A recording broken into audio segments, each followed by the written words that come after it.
Welcome to the continuing session on ethics. In this session, we are going to discuss the second part on Aristotle in ethics.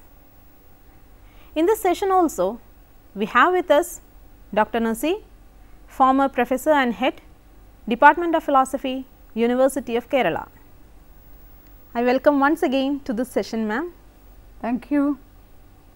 We continue with the last session.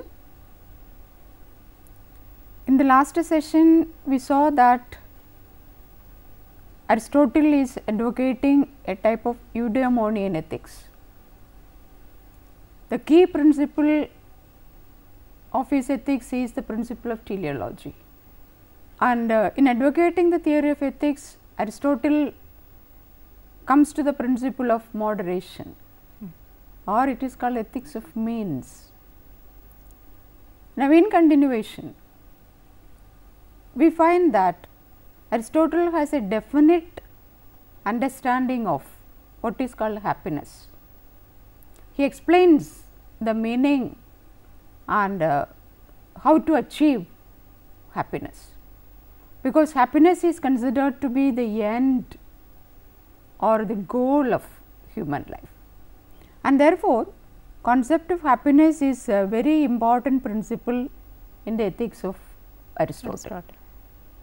And in this connection, he says that he makes an analogy. He says that just like there is a function, and if you want to attain that function, you have to perform something. He gives an example of a flutist, a man who performs on the flute. He says that the characteristic function of a flutist is to perform the flute. He has to work on that.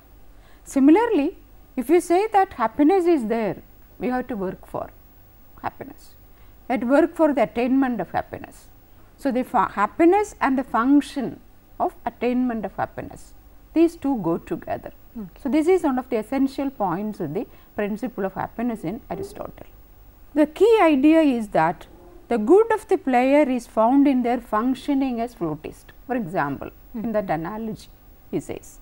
Similarly, he says that in the human function of happiness, the role of the human being is very important. He has to function for it, or he has to aspire for it. He has to exert effort on it, then only he can get happiness. And in this connection, he is referring to human soul. So, in the philosophy of Aristotle and especially in that of Greek tradition, we find the emphasis on the soul rather than the body. So, Aristotle says or places emphasis upon human soul. The effort part is put on the human soul. It is not that the body puts the effort. The effort is by the soul. So, the soul has to exert. That is what Aristotle means by the theory of happiness. So, he says that Aristotle turns to human soul. By giving this analogy and the background of what is called happiness, he turns immediately to concept of soul. He says there is a human function and to be found in the human characteristic activity of reason. So, this function of happiness is attributed to the soul, and we all know that the major element of soul is rationality, reasoning. So, therefore, happiness and reason, they go together. So, we can say that whatever is rational is happiness. And happiness means acting in a rational way. So, this is how he compares, or this is how he explains happiness, and all these things are related to soul. It is nothing to do with the body. So, reason is attributed to the soul. Yes. Through happiness. Yes. So, reason is the characteristic of soul, and happiness means acting according to reason, and therefore, these two things, happiness and reason, belongs to the soul. Okay. Now, the part that has reason, now again he says human soul is rational. Okay. Then we can again make a distinction. In reason itself, we can speak of the commanding part of reason as well as the obeying part of reason. you can say speak of a lower part of reason, a higher part of reason. Okay. Higher part of reason has got to the commanding position, authority position, or ordering position. Lower part of soul has got the obeying position or subordinate position. For example, he will come to the explanation. He will say that we have got what is called appetites and passions. They are lower in character, but they are rational. Okay. The lower part of they are lower part of the ladder. Let us say, if reason is a kind of ladder, the lower steps of the ladder are appetites, passions, etc. They have got rational elements, but the rationality consists in obedience, not in the commanding position. Whereas, the higher steps of the ladder is of the position of commanding, is more rational. Okay. So, that is how he deliberates on the decisions, both for the short term and yes. That part that obeys the reason is that aspect of soul such as appetites and passions, the obeying part of reason, and that functions in a human being under the influence of reason. Now, the appetites can fail to obey reason, but they at least have the capacity to obey. Sometimes the appetites happen, so it so happens that they will not be rational, they cannot go along with reason, but of course, they have to. They are subordinated to reason, that is the point. Okay. Now, see, goes on to explain, happiness is an activity of the soul according to goodness in a mature person. So, we have seen that point. Happiness is attributed to soul, and soul means rationality. Therefore, happiness and rationality belong to the soul. But here we have to understand one more thing. He says, it is not a passive state. So, even though happiness is attributed to soul, we can never say that it is a passive or inactive state. It is a very active state, and it is to be achieved, not that you are given. You have to achieve happiness. That means you have to put some effort, you have to perform an action, then only happiness will result. And in that case, he speaks of two kinds of virtues, the intellectual virtues and the moral virtues. Okay. So, happiness is something that you have to earn, you have to aspire for it, you have to act for it. It is not a passive entity to be bestowed on you. Okay?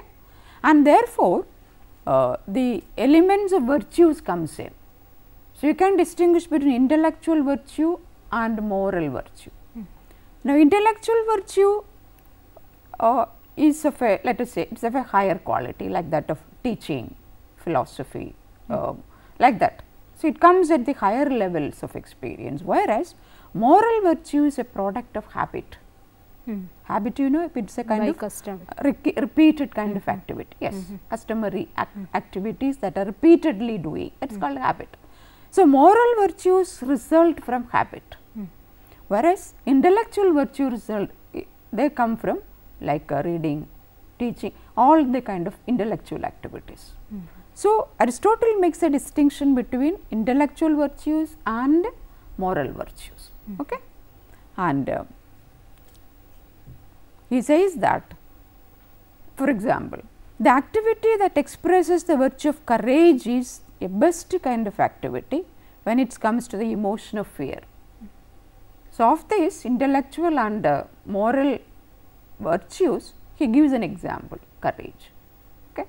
Like when you are performing with the virtue of courage, so you are acting on as a moral person. You are acting as a moral person. Now, activity that expresses the virtue of moderation is also an excellent one. So, we have seen the ethics of moderation, the principle of moderation. For example, if you take the virtue of cowardice, there are the two extremes are there. The one is rashness, one extreme, the other extreme is cowardice. So, you are not expected to follow the path of rashness or the path of cowardice. You are expected to follow the path of courage. Courage can be either one extreme is rashness, the other extreme is cowardice. And according to Aristotle, these extremes are simply vices. They are not virtues. So, the virtue point is considered to be courage. He comes to the conclusion that a happy person is a virtuous person. What is virtue we have seen? It is a kind of moderation. So, a happy person will be a virtuous person. He will be performing actions in a moderate way, following the moderate position, the means position. He will not be taking or choosing the extremes. For example, in the case of courage, the rashness and the cowardice. So, for every virtue, Aristotle has given this classification. The two extremes. For take every virtue, you can have the examples. Okay. Then he comes to add one more thing. So, he says that happiness belongs to the soul. It is a rational character. It is of a virtuous character. Then virtue is of moderation. Then a happy person will be a virtuous person. Okay. Then he adds an something more. He says that simply becoming virtuous will not be happy or will not make you happy. He says it needs something more. To be fully happy, along with virtuousness, you need something more. For example, he says one must have money to be generous. So, you say generosity, giving in plenty to others is a virtue. But how can it be you be generous only if you will have money with you? Okay. So, to say that you are a virtuous man means you are supported by so many other factors. So, your virtuosity must be supported and guided by other factors. Example, generosity must be supported by money, like that. Now, he says, in fact, lack of good birth, good children and beauty can ruin one's happiness. See, so even if you are supposed to be enjoying your life, you may be haunted by, or your happiness will be always disturbed by these factors, because there are so many factors which affect your happiness, like lack of children. You may be a rich person, you can enjoy your life, but you may be suffering from lack of children. So, that is a negative point that distracts you from your enjoyment of happiness. Okay. Then bad friendship. So, the friendship with people of lower status or of not your quality. So, that kind of friendship. So, these things will, for example, again he says, happiness for the happy person does not appear to be one who is altogether ugly, low born, solitary, childless and even less. So, if he has friends and children who are bad, good friends and children who then die, see death of a very dear and near one. So, all these will be affecting your happiness. So, happiness, even though it is a virtue of the soul, so it is also surrounded by a number of factors. Okay. So, he says that even if happiness is a virtuous activity of the soul, it does not confer immunity to the vicissitudes of life, because you are living in a society and you are surrounded by so many other factors, and all these factors have a determining influence on your enjoyment of happiness, even though happiness is a virtue and a virtue associated with soul. So, happiness is not an isolated entity. So, it is surrounded by, it is affected by a number of factors around your living situation. Okay. So, this is Aristotle's understanding about happiness. Now, see, we can make a distinction between two kinds of lives, two kinds of let us say groups of people. One group of people may be interested in political action, means in social life. See, the second group may be interested in, for example, contemplative action. See, make a distinction between this political action and contemplative action, or political life and contemplative life. Okay. A man who is very much active in the social life, in the political affairs, in the activities of the social situation. Now, he has got certain virtues. At the same time, there is another group of people called the people who are leading a life of contemplation, namely who spend their time in study, reading, teaching of these activities of a higher order. So, these are supposed to be the activities of a higher order: teaching, studying, reading, contemplating. Okay. So, these kinds of activities can be is done by another group of people. Now, if you compare these two people, those people who are engaged in political action and those people who are concentrating on contemplative life, reading, writing and teaching and so on, meditating and so on. So, Aristotle will say that there is a difference between these two. Political life is of a lesser quality and of contemplative life is of a higher quality, because it has got a higher standing than that of the political. So, therefore, political virtues are of lower quality, contemplative virtues are of higher quality according to. So, he makes this distinction, Aristotle. So, Aristotle says that contemplative virtues, contemplative life is much higher than that of the political or political activities or political virtues. So, this is another distinction that he makes.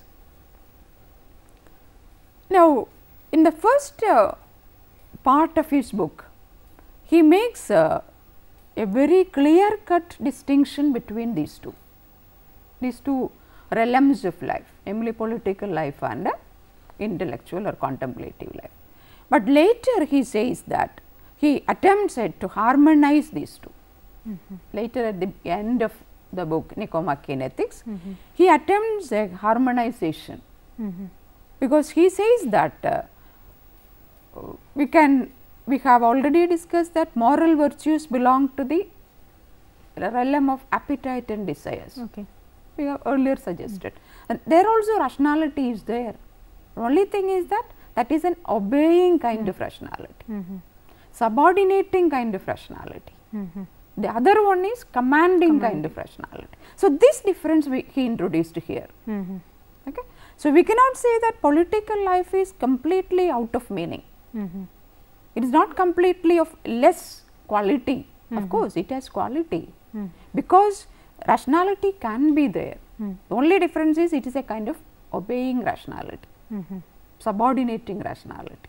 So, the difference in the moral quality of reasoning or rationality he applies here in order to harmonize the two groups of people, namely the political group and the contemplative group. So, he says that political group is also valuable. Political life, political virtues and the practical living, that is also valuable, but at the same time highest value can be attributed to contemplative life or intellectual life. So, that is how he makes a harmony, he attempts a harmony between these two, namely that we can attribute value, at least a subordinating kind of value, okay, an obeying kind of value, obeying kind of rationality to the practical life, to the political life and the virtues of political life. At the same time, if you aspire for the highest virtues, or if you aspire for the goal of human life, then you can think of the commanding type of virtue, namely intellectual virtues or contemplative life. So, thus there is no conflict between political life and contemplative life in the ethics of Aristotle.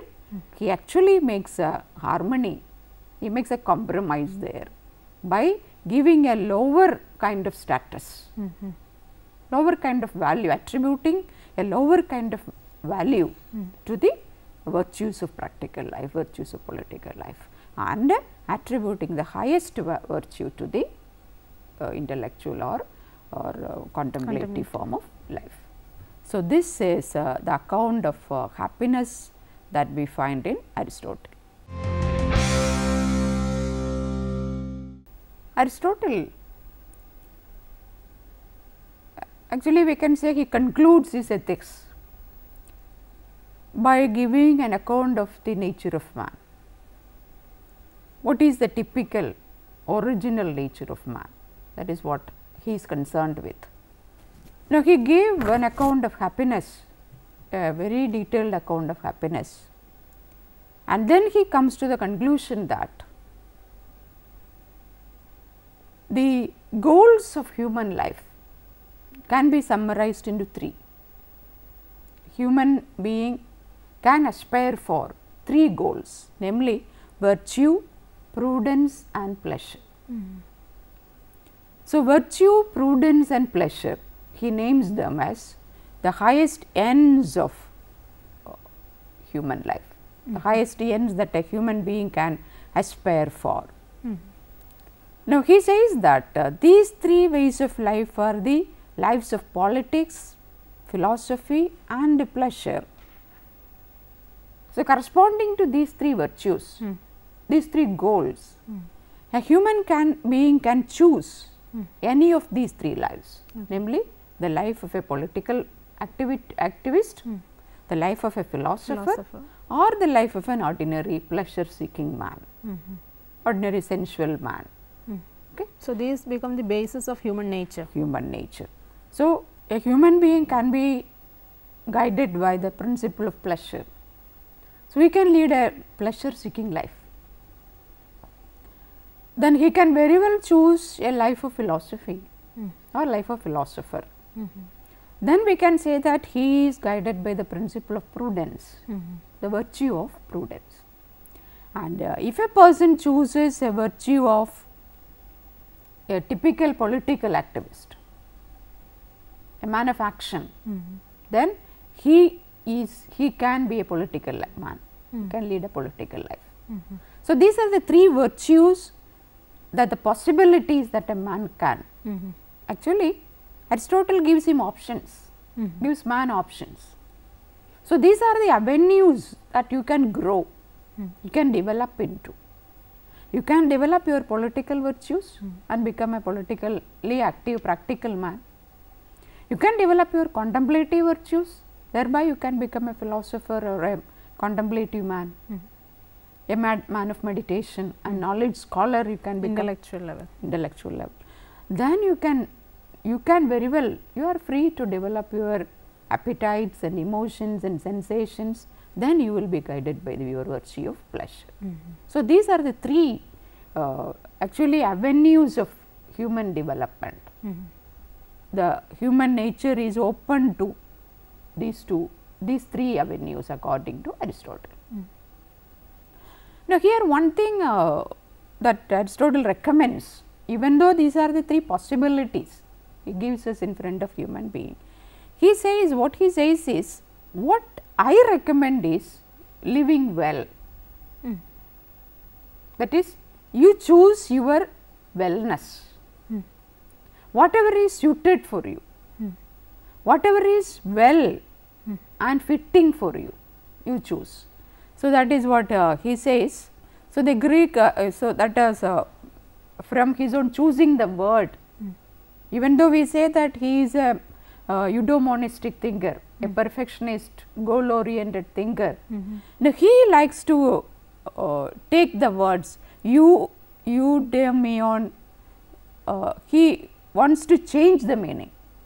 So, actually eudaimon means living according to the spirit, living according to the dictates of God.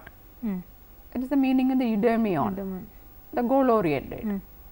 But what he means is that I want to live according to wellness. Instead of God, he wants to substitute wellness. Okay. So, the wellness of human being is more important to Aristotle than the etymological meaning. That is, he says living well is more important than living according to God. Okay. So, he says that in that context, he speaks of pride, pride of the individual. He says that man must be a proud man. you know, the proud, the concept of proud.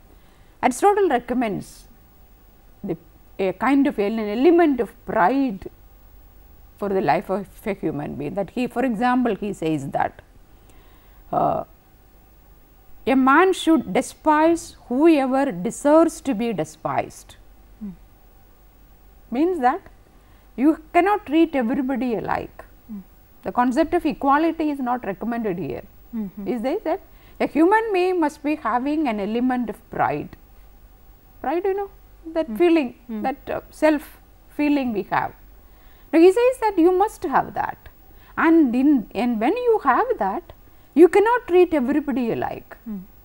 There will be occasions when you have to say that you are wrong, or there will be occasions when you say that I do not like you. So, on that occasions you must be ready to say that. So, that is the element of pride. So, he recommends an element of pride to man. So, every man must be having an element of proud or element of pride. You must be proud to be a human being, that is what he says. Okay? And then the second one is about the friendship. See, he has got something to say about friendship. Like here he will say that it is impossible to be friends with many people. So, you cannot be make friendship with all people, that is what Aristotle says, because first he says that you must have an element of pride, then you will be limiting your friendship to certain conditions. See, for example, one should not be friends with a person of higher station than one's own, or even lower, okay? Unless he is also of higher virtue, which will justify the respect to show him. See, you can be friends with only people of your own status, your own pride, that level. So, you cannot make friendship with the people of higher status or of lower status, or higher pride or lower pride. So, that is how why he introduces the principle of pride, and after introducing the principle of pride, he comes to explain what is friendship. So, friendship means it is not open to all. You must be you must establish friendship with people of your status, people of your grade, your pride, let us say. So, that is another principle, another thing that Aristotle wants to explain, the concept of pride and the concept of friendship. Then, so thus he comes to the end of his ethical theory. Now, one more thing that he wants to establish is that of all the human beings, the philosopher is the most god-like in his activity. He again gives grades, that is the eudaimonian principle, the goal oriented teleology. See, the highest level of human life, he has given a picture of different levels of human life, the pleasure seeking, the practical activist, the philosopher. He concludes that the highest level, the most god-like man is the philosopher.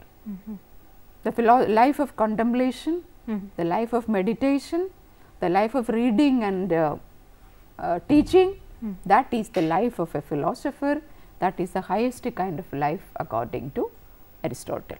So, this point was also shared by Plato, because he conceived the king as the philosopher. Yes, of course, because Plato, I mean Aristotle comes after Plato, and most of the ideas are taken, I mean based on, not borrowed, we can say, they are based on Platonian concepts, and therefore, and all these people are teleological people, teleological philosophers.